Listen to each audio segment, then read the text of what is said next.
Adolfo Medeiros, bem-vindo a nossas aulas de filosofia política. Eu vou falar sobre pensamento grego nessa videoaula aqui. Não vou aprofundar muito nos pensadores, tanto quanto Platão e Aristóteles, porque o nosso objetivo, por serem vídeos curtos, vídeos que eu faço assim para ajudar, porque eu amo dar esse tipo de aula, a gente vai focar mais no mundo moderno e no mundo contemporâneo, tá joia? Se você quiser saber que tipo de livro a gente vai usar, lembrando que eu sempre digo quais que são os livros que eu uso.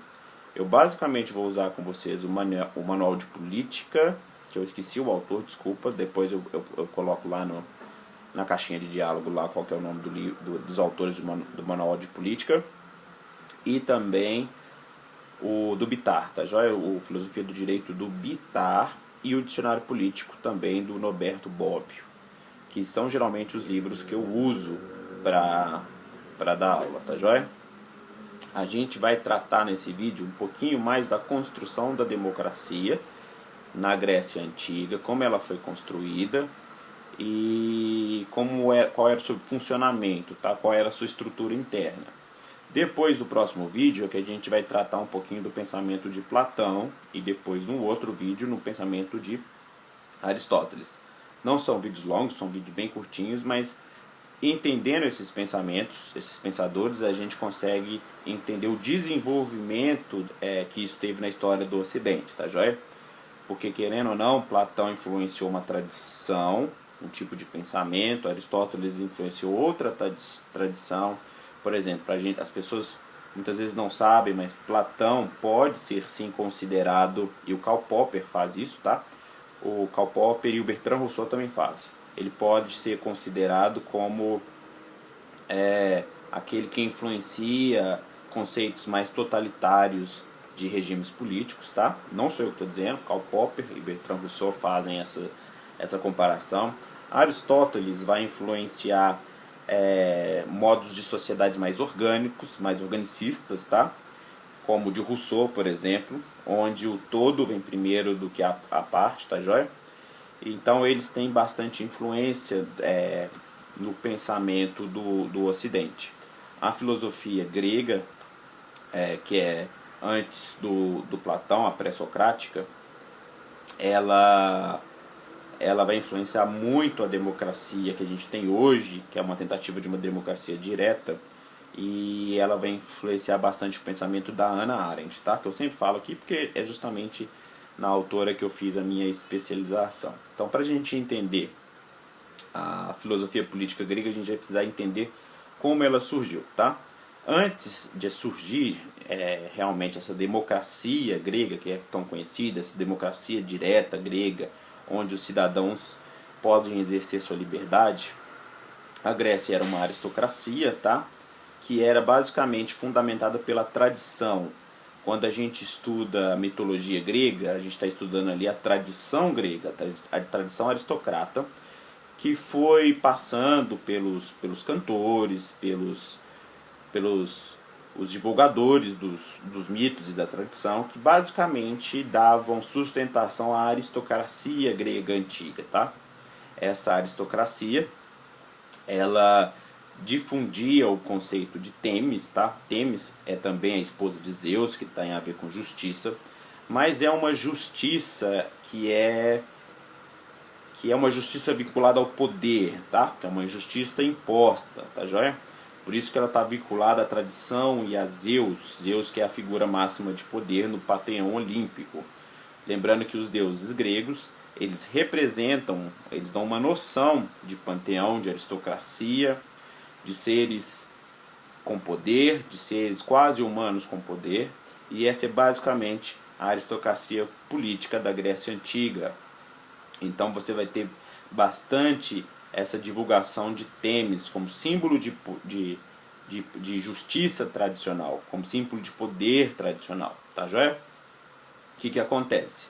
Essa aristocracia vai cair, essa aristocracia não vai se sustentar, vai aparecer um reformador social e político chamado Solon. O que ele basicamente vai fazer? Ele era um comerciante, tá?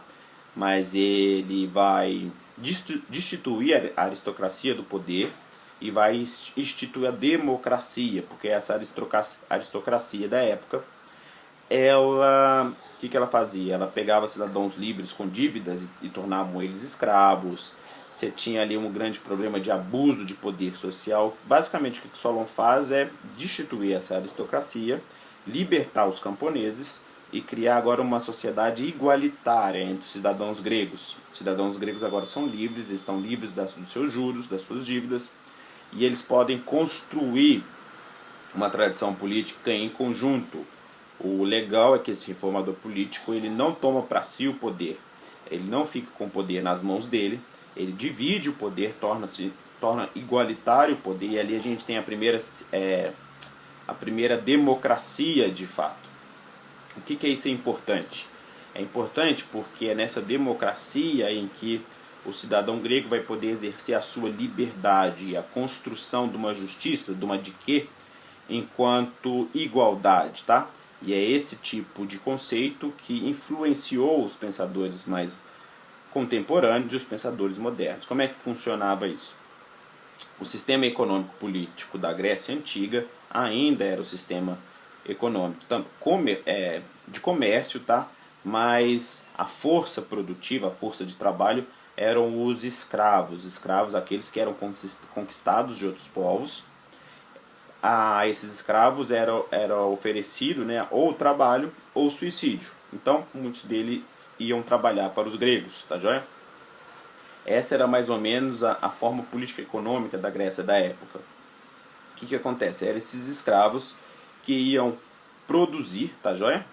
Esses escravos iam produzir o consumo, né, da sociedade grega, enquanto o dono, né, dos escravos, aquele que era dono do território, ele era livre, né? Então ele podia participar da questão política, da questão pública.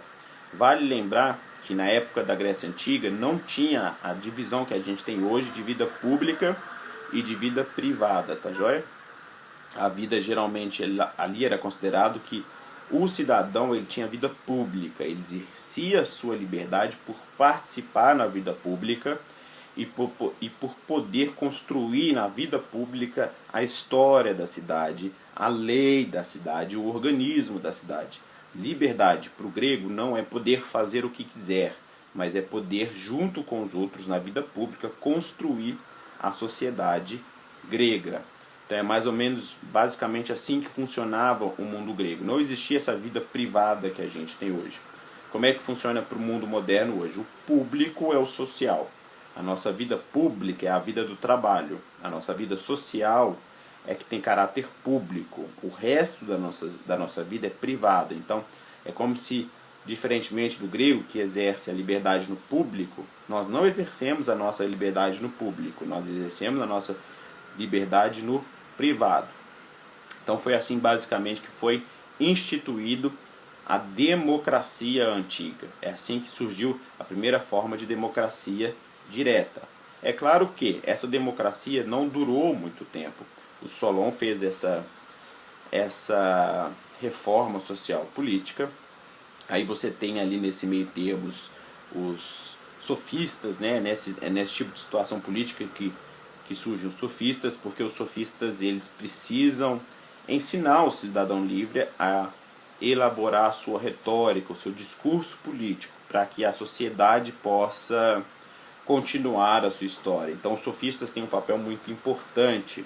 Eles podem ser equiparados com os professores que a gente tem hoje, que muitos desses sofistas cobravam para dar aula. Nessa sociedade, por exemplo, que vai aparecer Sócrates. Sócrates ele vai surgir nessa sociedade porque o intuito de Sócrates é participar da política, da vida da cidade-estado, mas em busca dessa diquê, dessa verdade igualitária, dessa verdade que é para todos. Então é em Sócrates que vai começar essa busca em conjunto, tá? Não é uma busca individualista, não é uma busca existencial, não é uma busca pessoal, é uma busca de uma verdade que seja política, que seja pública, que atinja a todos. Então é esse tipo de sociedade grega que a gente vai ter. Essa sociedade cai muito rápido, porque Esparta começa a ver o desenvolvimento grego, principalmente o desenvolvimento de Atenas, tá? E o que Esparta vai fazer? Ele vai pegar... Esparta não é uma democracia, ela é uma tirania, uma aristocracia formada por guerreiros muito poderosos, igual a gente viu lá naquele filme 300, né? Basicamente o que acontece é que, com medo desse desenvolvimento democrático de Atenas e de seu desenvolvimento comercial, Esparta ataca Atenas e a democracia cai. E é instituída ali um novo tipo de aristocracia, um novo tipo de tirania que vai inspirar o pensamento platônico, tá? No próximo vídeo, tá? Quando a gente for falar de Platão, a gente vai precisar entender que o quê? A democracia, ela é instaurada na Grécia, o cidadão livre pode participar. É dessa democracia que vai surgir Sócrates. Sócrates vai levar para a democracia, para o espaço público, a ideia de uma verdade absoluta, em que pode ser construída partindo de dentro do homem, de uma iluminação interior, mas que é construída para o bem público. E Sócrates morre nessa democracia, morre porque os participantes dessa democracia, eles vão acusar o Sócrates de tentar corromper as tradições construídas, de tentar corromper os deuses construídos. E Sócrates, em obediência moral e ética, aquilo mesmo que ele falava, porque para ele a verdade é construída em pública, então a lei pública tem esse caráter de verdade, ele se entrega à morte bebendo o veneno oferecido para ele, tá joia? Após isso, Platão ele vai ter uma desilusão muito grande com a democracia e vai, inspirado também, muito do seu pensamento é inspirado na aristocracia tirânica da espartana. Então Platão vai usar desse pensamento para construir a sua filosofia política. A gente pode dizer que Platão é uma espécie de primeiro filósofo político, de cientista político, porque Platão, ele, como discípulo de Sócrates, ele passa por toda essa tragédia socrática, ele vai escrever sobre isso nos seus diálogos, e ele vê também como funciona a aristocracia espartana, e sobre esse modo de pensamento ele vai construir o seu pensamento político, tá?